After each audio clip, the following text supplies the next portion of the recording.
¿ya? Sobre todo la sistólica en pacientes seniles, están bien elevadas y eso no quiere decir que tenga hipertensión, ¿ya? Ahora, si hablamos de la hipertensión 1, hipertensión 2, hipertensión grave o una emergencia hipertensiva, va relacionado con todos los parámetros, sobre todo sistólica y diastólica, y los rangos que se pueden tomar, ¿ya? No voy a... esto va a entrar más, esto no va a entrar en su examen, pero lo tienen que conocer. Si hablamos de la saturación de oxígeno y el porcentaje, la saturación de oxígeno es el porcentaje de hemoglobina en los glóbulos rojos que está cargada con oxígeno. Y esto lo vamos a medir mediante una luz infrarroja y mediante este dispositivo que se llama oxímetro. ¿Ya? El transporte de oxígeno se va a dar a través de las vías superiores e inferiores. Y en las inferiores es donde se va a dar el intercambio gaseoso. Ahora, las vías respiratorias superiores están constituidas por la nariz, la cavidad nasal, los senos paranasales que nos van a ayudar a calentar ese oxígeno que está ingresando, la boca, la faringe y la laringe. Todos esos componentes están dentro de las vías respiratorias superiores. Ya si vamos descendiendo, vamos a encontrar las vías respiratorias inferiores que van a estar constituidos por la tráquea, los bronquios, los bronquiolos, los alveolos y los pulmones. ¿Ya? Y es así como se va a dar el cambio de aire hacia los alveolos. Este intercambio de gas gaseoso hacia los alveolos va a estar dado por el alveolo con la conexión hacia los capilares pulmonares. De esta manera se da el intercambio gaseoso y redistribución de sangre oxigenada hacia el organismo.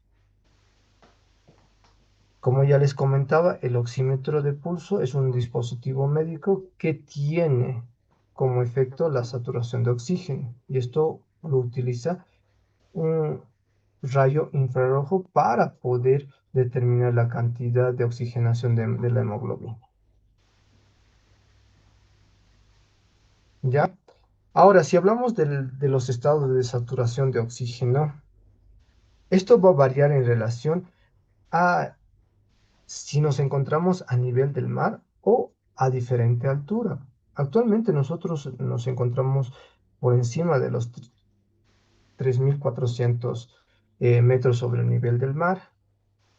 Eso condiciona a que la oxigenación y el intercambio de oxígeno a nivel de los alveolos sea mucho menor en relación a el intercambio que se da a nivel de la costa. Ahí tenemos los diferentes grados de hipoxemia que se puede presentar a diferentes niveles o alturas, ¿ya? También tenemos la hipoxemia moderada en relación a las diferentes alturas que se puede presentar y la hipoxemia severa. El último parámetro que también tenemos que valorar es el nivel del estado de conciencia. El estado de conciencia, estimados jóvenes, lo vamos a valorar en relación al estado de alerta en el cual está el paciente y también el estado de percepción que tiene ese paciente de sí mismo y el entorno en el cual está. En tal sentido, podemos describir las diferentes alteraciones que se puede presentar en el estado de conciencia. Ahorita todos estamos conscientes, están escuchando la charla, algunos tal vez están, como se dice, realizando otra actividad aparte de escuchar la clase, ¿ya? Ahora, hablamos de paciente confuso, aquel paciente que está desorientado, que tiene un deterioro del pensamiento y también hay un deterioro en la respuesta. Hablamos de aquel paciente que tiene delirio, aquel que está desorientado, está ansioso, está inquieto, que también puede presentar alucinaciones. Hablamos de aquel paciente que está somnoliento, aquel paciente que se ve adormecido, en el cual puede tener alteraciones, sobre todo en el estado de conciencia. Hablamos del paciente que tiene estupor, en el cual tiene una falta de reacción excesiva que puede ser largo o puede ser profundo. Y por último, hablamos del paciente que está en coma cuando el estado de conciencia está profundo, está inconsciente, no puede ser despertado ni siquiera con estímulos externos, o sea, de dolor, o pueden ser verbales. Para, para valorar el estado de conciencia nos valemos de la escala de coma de Glasgow. La escala de Glasgow toma tres parámetros muy importantes, que es la apertura ocular, la respuesta motora y la respuesta verbal. Y cada uno tiene subparámetros para su valoración. Lo normal de la escala de Glasgow va de 15 a 15, tomando todos esos parámetros. Ya cuando desciende los, los parámetros de la escala de Glasgow, se va catalogando hasta un 3 cuando se indica que el paciente está en coma.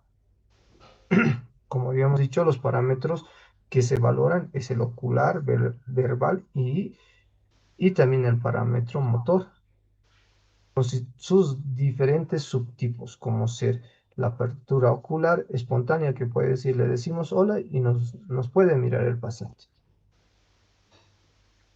En el tipo 3 podemos indicar al paciente que realiza alguna actividad y puede realizar. En el tipo 2 el paciente abre los ojitos ante un estímulo doloroso.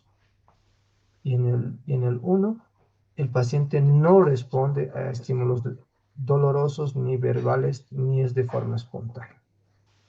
Si hablamos del parámetro verbal, catalogamos como 5 al paciente que está orientado en tiempo, espacio y persona. Catalogamos como 4 cuando el paciente está confuso. Puede tener alteraciones, ya sea en estos tres parámetros, en su memoria anterógrada, retrógrada, como también en tiempo, espacio y persona. Se lo cataloga como 3 aquel paciente que tiene un lenguaje inapropiado. Hacemos unas preguntas y él nos contesta con diferentes respuestas a las que le hemos solicitado. Y después lo catalogamos como 2 cuando el lenguaje es incomprensible, no podemos, a veces estos pacientes solamente balbucean, no se les entiende. Y por último, 1 se cataloga aquel paciente que no responde a estímulos. En el área motora, ya va más relacionada en la parte del estado neurológico, catalogamos como 6 aquel paciente que obedece a órdenes, como 5 aquel paciente que localiza el dolor, como 4 aquel paciente que realizamos un estímulo del dolor y retira el, el miembro o sitio que está siendo presionado, lo retira. En el tipo 3 eh, ya hablamos de una flexión anormal, catalogamos como un 2 una extensión anormal de los miembros, y por último catalogamos como 1 cuando no responde a estímulos motores. Y ahí tenemos todos los parámetros que se pueden tomar, como ya habíamos hablado, la frecuencia cardíaca, la presión arterial, la saturación de oxígeno, la frecuencia respiratoria. Dudas, preguntas que tengan en relación a este tema, estimados jóvenes.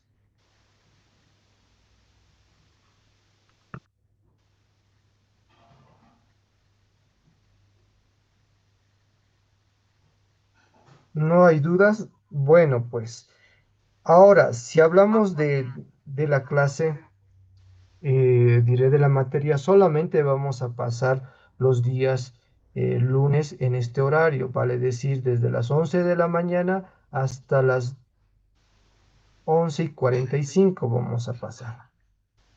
¿Ya? Solamente los lunes, y vamos a pasar un tema por clase. ¿De acuerdo? Está Muy bien, bien, doctor. muy bien, doctor. Sí, doctor. Está bien, doctor. Listo. Listo, entonces que tengan buenas tardes, si no hay dudas. Hasta luego. Muchas Hasta luego, gracias, doctor. doctor. Hasta luego, Bueno, doctor. doctor, Hasta luego, gracias. doctor. Hasta Hasta luego, luego, doctor. doctor. Hasta luego, Hasta luego, doctor. doctor. Hasta luego, Hasta doctor. luego. Hasta Hasta luego, luego. doctor.